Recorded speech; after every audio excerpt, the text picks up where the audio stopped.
نہ کہے خود کافر ہے. بزازیہ و در مختار وغیرہ ہما میں ہیں من شکا فی کفرہ و عذابہ فقط کفر, جس نے ان کے کفر و عذاب میں شک کیا وہ بھی کافر. یعنی وہابی دیوبندی نجدی رافضی ایسے کافر ہیں کہ کوئی اگر ان کے کفر و عذاب میں شک بھی کر لے ان کے عقائد کو جاننے کے بعد تو وہ بھی کافر ہو جائے گا. اب فرماتے ہیں لہذا جزم کیا جاتا ہے کہ آج کل کے رافضیوں میں کوئی مسلمان ملنا ایسا ہی مشکل ہے جیسے کووں میں سفید رنگ والا.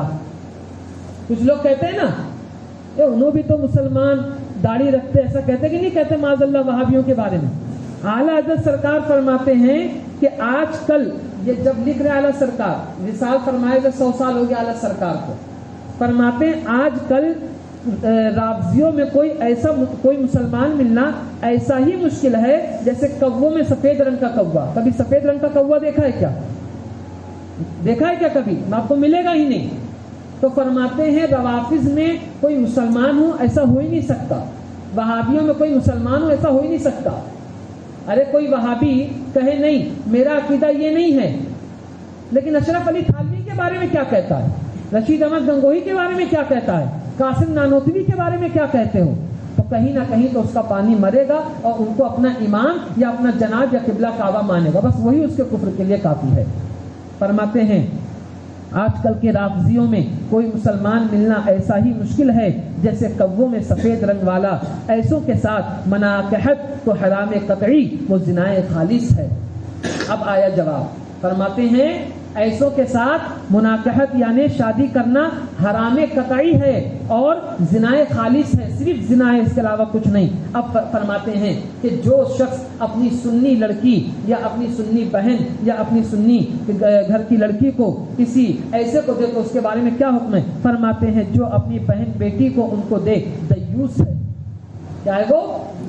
شیطان خبیث ہے. فرماتے ہیں جو اپنی بہن یا بیٹی کو وہابیوں دیوبندیوں رافضی میں دے وہ کیا ہے؟ وہ دیوس خبیث ہے. فرماتے ہیں اس عقد باطل کے ذریعے جو اس دیکھو اب جملہ غور سے سننا. فرماتے ہیں اس عقد باطل, ہم لوگ جب نکاح پڑھتے ہیں تو کیا کرتے ہیں, مولا یہ عقد سعید, یہ اچھا عقد, یہ مبارک محفل اپنی بارگاہ میں قبول فرما. لیکن اگر کسی سنی لڑکی کا نکاح, پہلی بات تو نکاح ہی نہیں ہے, وہ عقد باطل ہے, وہ ہوا ہی نہیں. بلکہ فرماتے ہیں ان کا ان وہابیوں دو بندوں کا نکاح جانور سے بھی نہیں ہو سکتا کیونکہ یہ اصل میں مسلمان ہیں ہی نہیں. فرماتے ہیں اعلیٰ سرکار کہ اس عقد باطل کے ذریعے سے جو نام اس کی بہن بیٹی کو ملنے والے ہیں ان میں ہلکے نام یہ ہیں. اگر کوئی اپنی بہن کی یا اپنی بیٹی کی یا اپنی کسی رشتہ دار لڑکی کی شادی کسی وہابی سے یا دیوبندی سے یا نجدی یا رافضی سے کراتا ہے تو اس لڑکی کو کیا کہا جائے گا؟ بہن بیٹی بھابھی نہیں. فرماتے اس کو کیا کہا جائے گا؟ فرماتے ہیں ہلکا ہلکا نام سن لو, زانیہ کہا جائے گا. اسے کیا کہا جائے گا اس لڑکی کو؟ دیکھ لو اعلیٰ سرکار فرماتے ہیں فتاوی رضیہ شریف جلد نمبر 11 ہے, ترجمے والی مترجم صفحہ نمبر 420. فرماتے ہیں اس کو زانیہ کہا جائے گا, فاجر کہا جائے گا, فاحشہ کہا جائے گا, روسی رنڈی بدکار کہا جائے گا. دیکھ رہو اعلیٰ سرکار کیا فرماتے ہیں. یہ ہے شریعت, یہ ہے اعلیٰ سرکار کا صحیح معنی میں مسلک اعلیٰ حضرت. یہ ہمیشہ خیال رکھنا کہ ایسوں سے کبھی نکاح, ایسوں سے کبھی رشتہ داری, ایسوں کے ساتھ کبھی اٹھنا بیٹھنا نہ ہو. ورنہ اگر ایک بار کسی وہابی کے ساتھ نکاح ہو گیا تو ابھی وہ بھی حوالہ دکھاؤں گا. فرماتے ہیں کہ کسی بد مذہب کے ساتھ نکاح کرنا اپنی بہن یا بیٹی کا ایسا ہی ہے جیسے اپنی بہن یا بیٹی کو کتے کے نیچے لٹا دینا. کوئی منظور نہیں کرے گا اس بات کو قطعاً. سن لو شریعت کا فرمان. فرماتے ہیں کہ جن میں ہلکے نام یہ ہیں زانیہ, فاجر, فاحشہ, روسی رنڈی بدکار. جو اسے پسند کرتا ہو اس کبیرہ فاحشہ پر اقدام کرے. فرماتے ہیں جو چاہتا ہے کہ اس کی بہن کو رنڈی کہا جائے, اس کی بہن کو فاحشہ کہا جائے, اس کی بہن کو بدکار زانیہ کہا جائے تو وہ شادی کرائے اپنی بہن بیٹی کی رافضیوں سے, وہابیوں سے. اور اگر جو نہیں چاہتا ہے فرماتے ہیں تو پھر وہ اللہ کے غضب سے ڈرے, اللہ کے ڈر سے ڈرے. اور اگر بالفرض کوئی رافضی ایسا ملے جسے مسلمان کہہ سکے تو حضرات شیخین رضی اللہ تعالی عنہما پر صرف تبرہ بھی فقہائے کرام کے نزدیک مطلقاً کفر ہے. مطلب یہ کہ اب کوئی ایسا مل ہی نہیں سکتا کوئی کہے نہیں وہ جماعتی تو ہے وہ تبلیغ میں جاتا ہے لیکن وہ بھی سنی ہی ہے معاذ اللہ رب العالمین. ایسا ہو ہی نہیں سکتا. آگ اور پانی جمع ہو ہی نہیں سکتے. جو سنی ہوگا وہ وہابی نہیں ہوگا. ایک مقام پہ اعلیٰ سرکار فرماتے ہیں کہ کوئی وہابی سنی نہیں ہو سکتا. جو خبیث اس طرف چلا گیا تو وہ آئے گا نہیں, کیونکہ اللہ تعالیٰ فرماتا ہے ختم اللہ علی قلوبہم وعلی سمعہم وعلی ابصارہم. اللہ نے ان کے دلوں پر مہر لگا دی, ان کی آنکھوں پر مہر لگا دی, ان کو کچھ بھی نہیں دکھتا ہے. تو اس بات کا کافی لحاظ رکھیں کہ یہ تو میں نے آپ کو یہ بتایا کہ اگر کوئی وہابی کے ساتھ نکاح کرتا ہے, کوئی دیوبندی کے ساتھ نکاح کرتا ہے, رافضیوں کے ساتھ نکاح کرتا ہے تو اس کی بہن یا بیٹی کو کیا کیا کہا جائے گا دنیا میں اور آخرت میں. فرمایا جائے گا کہ کیا نام ہے, جہاں وہ خبیث جائے گا جہنم میں وہیں اس کو بھی لے کے جاؤ. کیونکہ اگر کوئی لڑکی کا کسی سنی لڑکی کا نکاح اگر کسی وہابی سے ہوگا تو شریعت کیا کہتی ہے؟ شریعت کا مسئلہ یہ ہے کہ بیوی شوہر کا ادب کرنا ضروری ہے کہ نہیں, لیکن جب شوہر کافر و مرتد ہو تو کافر و مرتد کا تو ادب ویسے ہی ناجائز و حرام. کسی فاسق یا بد مذہب کا ادب کرنے سے عرش اعظم ہل جاتا ہے. تو پھر جب وہ کسی کیا نام ہے کہ کافر و مرتد کی بیوی ہوگی تو پھر وہ اس کا ادب بھی کرے گی, اس کو ادب سے نام بھی اس کا ادب سے پکارے گی. اب وہی اس کے ایمان کو مطلب رخصتی کے لیے کافی ہے. تو جہاں وہ جائے گا جہنم میں وہاں وہ بھی جائے گا. لیکن اگر کوئی شخص اللہ اس کے رسول کے فرمان پر عمل کرتے ہوئے غریب میں شادی کرے لیکن سنی لڑکے کے ساتھ شادی کرے, سبحان اللہ, تو علماء فرماتے ہیں کہ جب ایمان پہ خاتمہ ہوگا اب وہ جو دولہا ہے وہ نوشہ وہ جب جنت میں جائے گا تو وہ چاہے تو اپنی جو اس کے ساتھ جو نکاح ہوا تھا دنیا میں اس کو وہ اپنے ساتھ حور کی شکل میں جنت میں رکھے گا. تو ہر ماں باپ کو یہ چاہیے کہ میں جس طرح دنیا میں اپنی بیٹی یا بیٹوں کا بھلا چاہتا ہوں ویسے آخرت میں بھی ضروری ہے اس کے بارے میں متعلق خیال کرے. کسی ایسوں سے بھی شادی یا ایسوں سے رسم و رواج نہ کرے, اللہ نہ کرے کوئی یہ کہے نہیں نوشے کے گھر والے جو ہیں وہ تو سنی ہیں لیکن کیا نام ہے کہ اس کے کچھ دوست وہابی, معاذ اللہ وہ خبیث گھر میں آئیں گے, نحوست گھر میں آئے گی, بلائیں گھر میں آئے گی اور پتہ نہیں کب ایمان رخصت ہو جائے گا. تو ایسوں سے بھی بچنا چاہیے. بلکہ طریقہ تو یہ ہونا چاہیے کہ اگر کوئی رشتہ لے کے آیا, شریعت یہ کہتی ہے, شریعت میں کہاں لکھا تم مجھے بتاؤ کہ 1 لاکھ روپیہ دینا 2 لاکھ روپیہ دینا, کہیں نہیں لکھا ہے. شریعت یہ کہتی ہے کہ پہلے آپ یہ پتا کریے کہ جہاں آپ رشتہ کر رہے ہیں وہ ایمان والا ہے کہ نہیں, وہ ایمان والا ہے کہ نہیں. پہلے سب سے پہلی بات یہی ہونی چاہیے. سیدھا ایک سوال ہونا چاہیے, اگر کوئی اپنا لڑکا کا رشتہ لا رہا ہے, کوئی اپنی لڑکی کا رشتہ لا رہا ہے تو اس سے ایک ہی بات کرو, تم وہابیوں یعنی داون گیرا میں ٹونڈوں کے بارے میں کیا کہتے ہو؟ کیا تم اسے مسلمان مانتے ہو؟ اگر وہ کہے نہیں ہم مسلمان نہیں, اسے کافر و مرتد مانتے ہیں, وہ خبیث جہنمی, ہمارا ان سے کوئی تعلق نہیں, تو آپ بسم اللہ پڑھ کے رشتہ کریے. اور اگر کوئی کہے نہیں وہ بھی مسلمان ہے تو آپ کے یہ گھر کا دروازہ کھلا ہے, فوراً نکل خبیث یہاں سے. کیونکہ ایسوں سے بھی رشتہ داری مت کرو جو ان سے ملتے جلتے ہیں. قرآن فرماتا ہے وَمَن يَتَوَلَّهُم مِّنكُمْ فَإِنَّهُ مِنْهُمْ, جو ان سے ملے گا وہ بھی انہی میں سے ہو جائے گا, وہ بھی سلاکل کی اس میں رسی میں باندھا جائے گا. آج یہاں رشتہ داری نبھا رہے ہو, کل میدان محشر میں پتہ چلے گا. اگر پوچھیں گے سرکار صلی اللہ علیہ وسلم ہم نے تجھے اولاد دی, پھر تجھے وہ دین دکھایا کہ تیری اولاد دولہا بنے, اب تو ہمیں بھول گیا. حضور آپ کو کہاں بھولا, آپ کا ذکر کیا, آپ کی محفل سجائی. فرمایا نہیں, ہمارے دشمن کو تم نے بلایا وہابی کو, ہمارے دشمن خبیثوں سے نکاح پڑھوایا تم نے وہابیوں سے. کیا جواب دو گے اوپر؟ اللہ کے رسول صلی اللہ علیہ وسلم اگر سوال کریں گے کیا جواب دو گے؟ اس لیے ایسوں سے رشتہ داری, ایسوں کو اپنے گھروں میں بلانا, اگر تمہارے گھر کا کوئی تعلق ہے, گھر کا کھیت کا کوئی مسئلہ ہے, زمین کا کوئی مسئلہ, اس سے یہ کہو بات باہر ہوگی, گھر کے اندر نہیں آنے کی ضرورت ہے. کیا فرماتے ہیں کہ اگر بے نمازی کی نگاہ پڑ جائے تو گھر سے برکت ختم ہو جاتی ہے, اور وہابی گھر میں آ جائے تو پھر اس کی نحوست کا عالم کیا ہوگا, اس گھر میں کتنی بے برکتی ہوگی. کتنی نحوستیں ہوں گی. جب اللہ اس کے رسول کے فرمان پر صحیح معنی میں عمل کرو گے تو تمہیں یہاں بھی بشارت ملے گی اور وہاں بھی بشارت ملے گی. سب سے بڑی برکت یہ ہوگی کہ ایک ایمان والا دولہا، ایمان والا دلہن تو سبحان اللہ اولادیں بھی ویسی ہوں گی جو آگے چل کے دین کی خدمت کریں گی، دین کا پرچم لے کے آگے بڑھیں گی. لیکن معاذ اللہ بنیاد ہی غلط ہو جائے، وہابیوں کو محفل میں بلا لیا، برکت ختم، وہابیوں سے نکاح پڑھا لیا، برکت ختم، تو ایک نئی زندگی کی شروعات ہی ایسی غلط طریقے سے ہو گئی. کوئی کہے آپ فوراً اس کو جواب دو، دین سے بڑھ کے کوئی دولت نہیں، ایمان سے بڑھ کے کوئی دولت نہیں. جس نبی کا کلمہ پڑھ کے ہم اور آپ مسلمان ہوئے، اسی نبی کو گالی دینے والوں کے ساتھ بیٹھ کے چائے ناشتہ کرتے ہیں، انہی کے ساتھ بیٹھ کر رشتہ داری کی بات کرتے ہیں، اور جو سمجھانے جائے تو اس کو کیا نام معاذ اللہ کہتے تم نے ہمارا رشتہ توڑ دیا. معاذ اللہ کہو معاذ اللہ رب العالمین.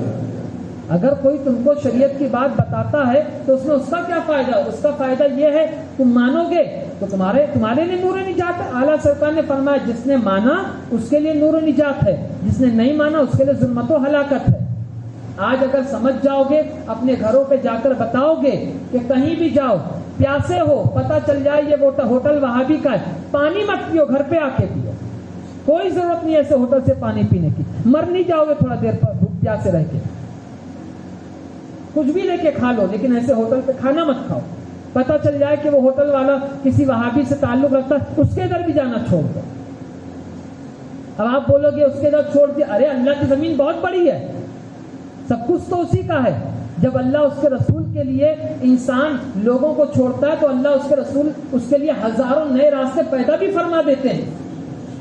اگر کوئی یہ سوچے کہ حشمت نگر میں الحمدللہ رب العالمین یہ لوگ کسی سے شادی نہیں کرتے تو کیا سارے کنوارے مر جائیں گے لڑکے لڑکیاں؟ ارے اللہ تبارک و تعالی جب ہر طریقے سے دروازہ بند ہو جاتا ہے تو اللہ رب العزت رحمت کے کروڑوں دروازے کھول دیتا ہے، کوئی سوچ بھی نہیں سکتا. اور ایک بات یاد رکھنا، برکت حلال میں ہے، حرام میں برکت نہیں. برکت اور نور اور دل کو سکون وہ کس میں ہے؟ حلال میں ہے، حرام میں برکت نہیں ہے. اسی لیے اللہ تعالیٰ فرماتا ہے حرام کی طرف، بلکہ یہاں تک فرمایا حدیث پاک میں کہ جو نیکی کی طرف ہے، جس کا دل نیکی کی طرف ہے تو اس جنت بھی اس کی طلبگار ہے، اور جو گناہ کی طلب میں ہے تو جہنم اس کی طلب میں ہے. اگر کسی کا مقصد یہ ہے کہ میں اس کو بچا لوں اور اس کو کیا نام ہے کہ ایمان والے کی جگہ رشتہ کرا دوں، تو کل تک اللہ تبارک و تعالیٰ اس کی نسل سے جتنے اولاد پیدا فرمائے گا اور وہ سب مل کے دین کی خدمت کریں گے تو انشاءاللہ تبارک و تعالیٰ اس سمجھانے والے کو ثواب ضرور ملے گا. اس بات کا کافی. یہ اگر کوئی رشتہ آتا ہے تو تمہیں جو لڑکے ہیں انہیں بولنا چاہیے کہ میں ایسی جگہ شادی ہی نہیں کروں گا جو نبی کے گستاخ وہاں پہ آئیں گے. سمجھ میں آ رہی ہے؟ صحابہ کرام کی زندگی اٹھا کے دیکھو، پورا مال، پوری دولتیں دے دی، سب کس کے لیے؟ اللہ کے رسول صلی اللہ تعالی علیہ وسلم کے دامن کرم کے لیے. اب علماء کیا فرماتے ہیں؟ کوئی کتنا بڑا ولی ہو جائے وہ صحابی کے درجے تک نہیں پہنچ سکتا. اور صحابی کون ہے؟ کون ہے صحابی؟ فرماتے ہیں صحابی وہ ہے جنہوں نے اپنی آنکھوں کی نگاہ سے سرکار کے چہرے کی زیارت کر لی. تو سرکار کے چہرے کی زیارت کر لی تو صحابی بن گئے. اب ان کے مقام تک کوئی پہنچ ہی نہیں سکتا. یہ تو بات طے شدہ ہے کہ ان کے مقام تک کوئی پہنچ ہی نہیں سکتا. لیکن اگر کوئی ان کے طریقے پہ چلے، صحابہ کرام کے طریقے پہ چلے تو سبحان اللہ اس کا بیڑا پار ہو جائے گا. اعلیٰ سرکار فرماتے ہیں تیرے غلاموں کا نقش قدم ہے راہ خدا، وہ کیا بہک سکے جو یہ سراغ لے کے چلے. یہ موضوع بھی کافی اہم ہے. ہر موضوع پہ کیا نام ہے کہ یہ سب جو فتاوا ہے ان کا فوٹو اپنے موبائل میں رکھو تاکہ کل کو کوئی تم سے مانگے تو اس کو دکھا سکو، کوئی مولوی کہے تو اس کو دکھا سکو کہ دیکھو اعلیٰ سرکار کیا فرماتے ہیں. مسجد کے اور مدرسے کے گیٹ پہ لگانا مسلک اعلیٰ حضرت کا ترجمان 5 منٹ لگتا ہے لگانے میں، لیکن اس پہ عمل کر کے دکھانا بہت مشکل ہے.